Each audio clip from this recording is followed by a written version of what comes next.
Naglunsad ng talakayan ang religious group sa the Netherlands para pulsuhan ang opinyon ng mga Pinoy ukol sa reproductive health bill at divorce bill na mainit na isinusulong sa Pilipinas. May report si Deza Marie Aguilar.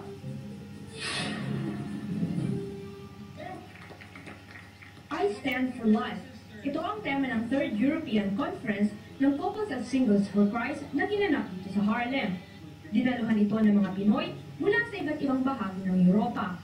Bagamat mga Katoliko ang lahat ng dumalo, hati din ang opinyon nila upang sa panukalang batas ng reproductive health at divorce bills na tinatalakay ngayon sa Kongreso. We believe that the education of our children, number one, primarily, especially on topics such as sex, should come from parents.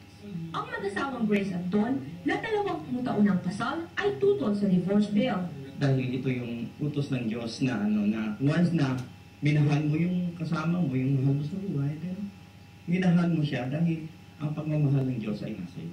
Pabor naman ng ilang kabataan sa RH bill. It will help those people, especially poor people, to gain more knowledge about birth control. I could say that I agree with it. Most people think that it's just about sex education, about providing contraceptives to people, but it's not just that. For people or for women who have been raped, the RH bill provides the possibility for them to get access to medical facilities. Para sa mga pabor, malaking tulong daw sa kalusugan ng mga babae at sanggol ang RH bill.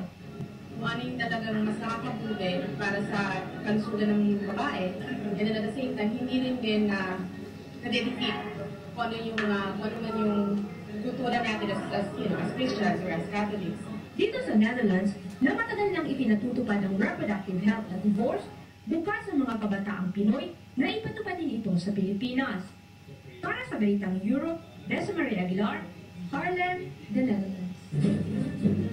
Pati rin ang opinyon ng mga Pinoy